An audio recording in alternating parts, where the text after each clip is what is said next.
कहा तो ये जा रहा है कि बीजेपी के कुछ नेता अपनी राजनीतिक सूझबूझ को लेकर खुद पर इतना मुग्ध हैं कि वो खुद को अब संघ से ऊपर समझने लगे हैं।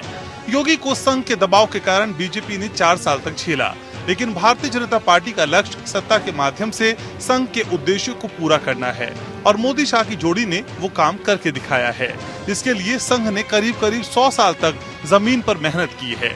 संघ के 100 साल बना मोदी शाह के 7 साल विपक्षी दलों को बुरी तरह धराशायी करना, बहुमत न होने पर भी कई राज्यों में सरकार बनाना, 3 तलाक और धारा 370 जैसे असंभव मकसद हासिल करना वाकई मोदी शाह की सियासी जोड़ी के राजनीतिक चातुर्य की मिसाल मानी जाती है।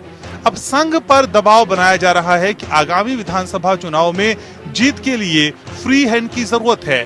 चुनाव से साल भर पहले मुख्यमंत्री बदलने से एंटी इनकम्बेंसी को मात दी जा सकती है। वहीं योगी समर्थक इसे आदित्यनाथ के बढ़ते कद को छाटने की कवायद मान रहे हैं। योगी विरोधी ये बात उछाल रहे हैं कि संघ के लिए व्यक्ति नहीं, विचारधारा महत्वपूर्ण है। ऐसे में योगी से ज्यादा संघ के एजेंडे को लागू करने के लिए राजनीतिक जीत जरूरी है। इसलिए चुनाव की बागडोर दिल्ली के हाथ में देने में योगी को कोई गुरेज नहीं होना चाहिए। वहीं योगी समर्थक भी मोदी शाह के मुकाबले योगी को विचारधारा के ज्यादा करीब बताते हैं। उनके मुताबिक योगी सही मायने में परिवारवाद से परे और ईमानदार हैं, जबकि मोदी शाह पर भ्रष्टाचार को लेकर उंगलियां उठती रही हैं। लेकिन संघ इस टकराव को सतह पर नहीं आने देना चाहता। संघ की कोशिश है कि सांप भी मर जाए और लाठी भी न टूटे।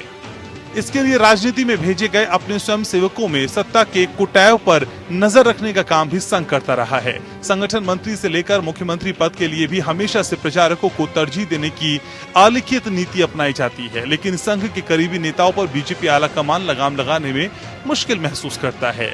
और उत्तर प्रदेश में 2017 से संघ की पसंद और मोदी शाह की पसंद अलग अलग रही। योगी की बगावत को संघ ने समर्थन तो दिया, लेकिन सुनील बंसल से लेकर कई संघ के नेताओं को यूपी सरकार और संगठन में भेजा गया ताकि आरएसएस के हितों को लेकर नजर रखी जा सके। बीजेपी का शीर्ष नेतृत्व सीने पर पत्थर रखकर योगी को सहता रहा, लेकिन अब फिर चुनाव की तैयारी है। प्रदेश पर कोविड की मार को लेकर सरकार की बद इंतजामी का प्रचार मीडिया में जारी है।